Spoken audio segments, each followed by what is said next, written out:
Tennis world stunned by Eala moment as Katie Boulter bounces back after torrid run. Katie Boulter endured a tough start to the 2026 season after an early exit at the Australian Open. Eala has left the crowd absolutely stunned after saving match point to reach the Abu Dhabi quarterfinal in front of a raucous crowd. This comes as Katie Boulter returned to winning ways and reached her first quarterfinal since mid-last year. Eala garnered plenty of attention during her Australian Open first-round exit with the arena full of her compatriots cheering her on. And the fanfare around the 20-year-old continues after the Filipino rallied back to defeat Alexandra Sasnovich 2-6, 6-4, 7-6. Eala was 5-2 down in the third set and faced match point, but managed to fight her way out of the game. She then took it to a tiebreak, where she emerged victorious as her Filipino fans erupted. She will now play Ekaterina Alexandrova in the quarterfinal. The young Filipino now has a huge decision to make on whether she withdraws from her doubles match, which is scheduled not long after her singles quarterfinal round. Regardless, the rising tennis star will be hoping she can draw on the energy on another electric atmosphere as her fanbase continues to grow. Eala's fans showed up en masse at the Australian Open, which created a phenomenal atmosphere. And Abu Dhabi organizers will be hoping this continues as she prepares for one of the biggest matches of her career. Fans are enjoying the energy Eala creates at matches with a Davis Cup-style atmosphere drawing in supporters. Her raucous fans cause drama at the Australian Open, prompting a debate around fan etiquette. But few would argue the crowds she is bringing in aren't good for the sport. Meanwhile, Boulter has found some form after her disappointing Australian Open exit. Alexandra Eala comes back from 0-4 down in the third set and then saves a match point before coming back to beat Alexandra Sasnovich 2-6, 6-4, 7-6, 5, and reach the QFs in Abu Dhabi. Boulter struggled for form for the most part of 2025 as she dropped down the rankings. However, she appears to have found form again, having reached her first quarterfinal since Nottingham in 2025. Boulter defeated Swiss star Viktorija Golubic 6-2, 6-2 at the Ostrava Open. This was her second straight victory. She started off with a win at the ASB Classic in New Zealand to start the season and was granted a place in the main draw of the Australian Open when others withdrew. She was eliminated in the first round of the Australian Open after coming up against Belinda Bencic. The 29-year-old dropped to world number 120 after the first-round exit and left Australia to prepare for her next tournament. This was despite Aussie fiancé Alex de Minaur making a surge to the quarterfinal.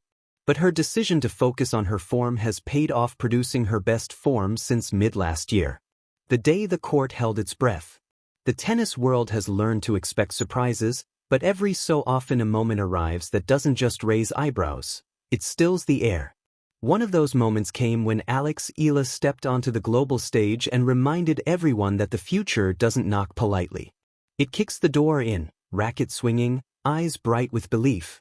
Around the same time, on another stretch of hard court and hard truth, Katie Boulter began stitching herself back together after a torrid run that tested not just her ranking, but her resolve. Two stories, moving in opposite directions, one rising like a sudden sunburst, the other rebuilding after a long night, collided to create something tennis fans crave: perspective. A shockwave named Eala. There is a particular silence that follows the unexpected. It's not the quiet of boredom, but of recalibration. When Eala delivered her moment, sharp, fearless, unburdened by reputation, that silence rippled through stadiums, screens, and conversations.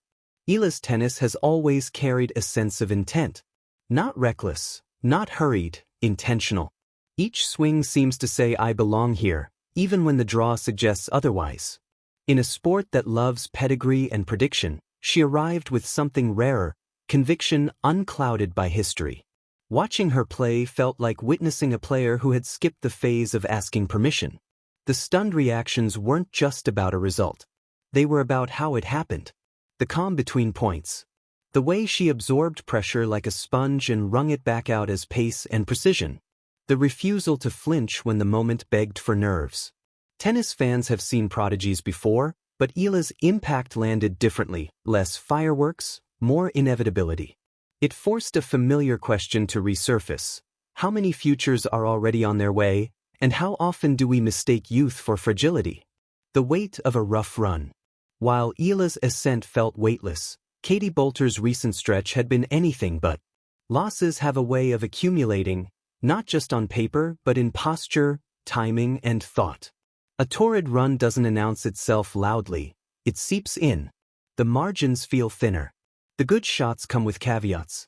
Confidence becomes conditional. For Boulter, the struggle wasn't about talent, no one doubts that. It was about rhythm, that elusive alignment between body and belief. Tennis, cruelly individual, offers nowhere to hide when things unravel. Every missed return feels personal.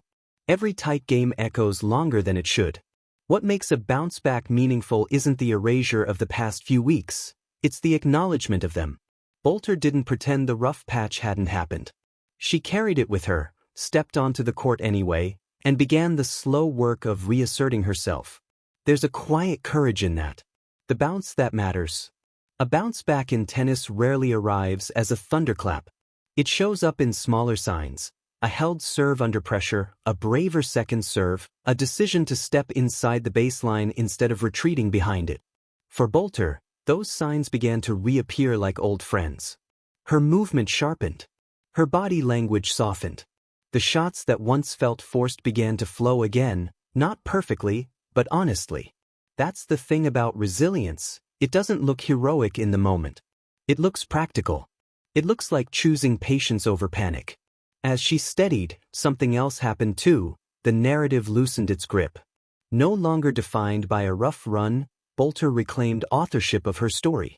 Tennis doesn't hand out redemption arcs. Players have to write them point by point. And she did. 2 paths, 1 sport. Placed side by side, Eala's breakthrough and Boulter's rebound tell a larger truth about tennis. This sport is not a straight line. It's a looping, echoing journey where arrival and return are equally valid milestones. Eala represents the thrill of discovery, the reminder that talent, when met with opportunity, can rearrange expectations overnight. She makes the future feel closer, more immediate, and wonderfully unpredictable. Boulter represents endurance, the understanding that careers are not judged by avoiding adversity, but by responding to it. Her bounce back is not a footnote. It's a chapter that gives the rest of the book its weight. Together, their moments form a kind of conversation across generations and circumstances. One says, "Look what's possible." The other replies, "Look what's survivable." Why it resonates? Fans didn't just react because of rankings or results. They reacted because tennis, at its best, mirrors something human. We all recognize the audacity of youth stepping into